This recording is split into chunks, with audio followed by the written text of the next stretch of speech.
Ah, yes, Count Dooku, the most underrated Sith Lord in the prequel era. Let's talk about the heroes and villains. First, let me introduce Jedi Master Obi-Wan Kenobi. Obi-Wan's unruly Padawan, Anakin Skywalker. Joining them is the Dark Lord and leader of the Separatist Alliance, Count Dooku, as well as... He isn't a dynamo of raw audacity like Darth Maul was, nor was he a tricky, sporadic, interesting, and manipulative bastard that Palpatine was.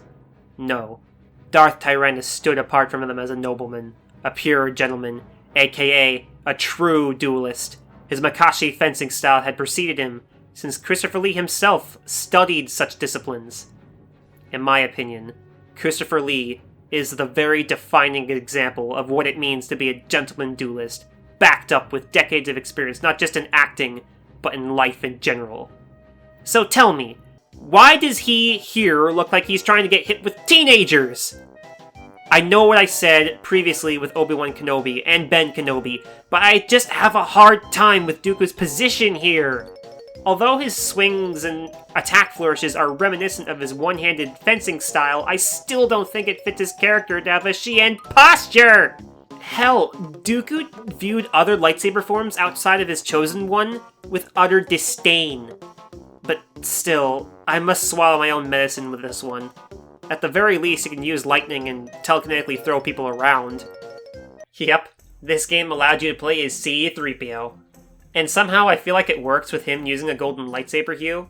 And I suppose you could chalk up his lightning attacks as electrical discharges from his power cells if this protocol droid was refurbished for combat. I'm terribly sorry about this. This is a joke character, clearly, and I frickin' love it. Even Jango can join the fray, have him show down with his son, and give him daddy's belt. Earlier on in this video, I showed you Luke taking on Darth Vader in his Return of the Jedi clothing. But what if I told you could also play as him in his farm boy outfit? You too can now break the canon by having him enter Jabba's palace preemptively and kill the Rancor in a more sadistic way, as well as fight old Ben Kenobi. Again, play the game if you want context. Another Jedi Council member on this list, Master Plo Koon, is another Jedi I happen to enjoy, even in TCW. In his original various debuts to coincide with his own appearance in The Phantom Menace, he was shown to use a yellow lightsaber in combat, and even willing to use a light-sided variant of Force Lightning, which he dubbed as Electric Judgment. This was shown in the comics, as well as the PlayStation game known as Jedi Power Battles. His choice of techniques and saber color were meant to broaden the diversity of the Jedi Order, since at the time we were entering a new era of films, specifically the prequel trilogy. However, by the time in Attack of the Clones onwards, the color of blade diversity was heavily reduced to emeralds and sapphires, so Master Plo is now associated with using a blue blade, which suits me fine, personally.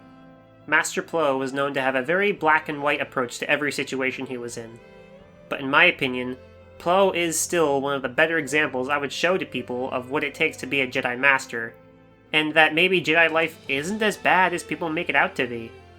Also, his niece managed to stand up to Darth Vader once, even though she was killed by him.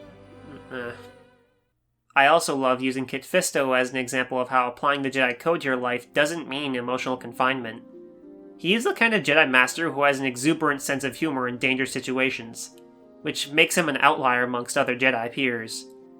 He was a member of the Nautolan species, an aquatic race of tendrilled people. He designed his lightsaber specifically to function underwater, as even now it's still up to debate as to whether or not they malfunction when submerged.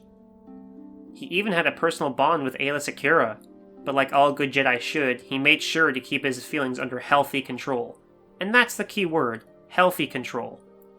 And honestly, that's what being a Jedi is all about at the end of the day. Keeping your emotions healthy, under control, and not restricting them in any way possible. It's not about removing them entirely, it's a matter of understanding that you have to learn the right lessons in life. I think the reason as to why people hate the Jedi and their stringent rules is because we're seeing them through Anakin's perspective most of the time.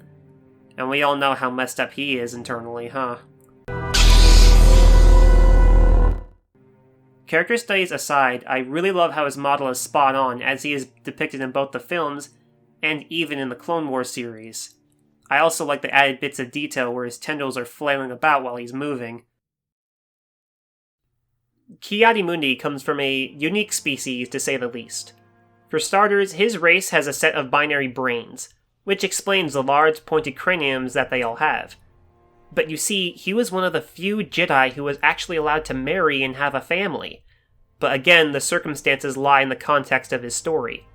You see, the male birth rate for his species were low, so his culture took to polygamy as a way to ensure that they would have a higher chance of staving off extinction. This, in my opinion, demonstrated some of the more topical cultures in the Star Wars universe. It makes the setting much more rich knowing that each race has a set of beliefs that are very abhorrent to our own. Culture shock.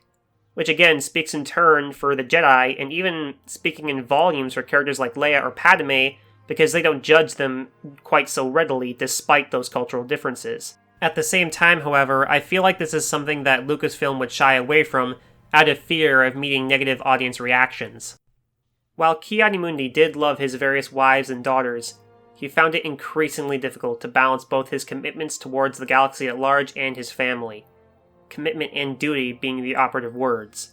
He even confided with Anakin on this topic when the two were operating together for a short time early on in the Clone Wars. Still, I'm glad they included him in this game.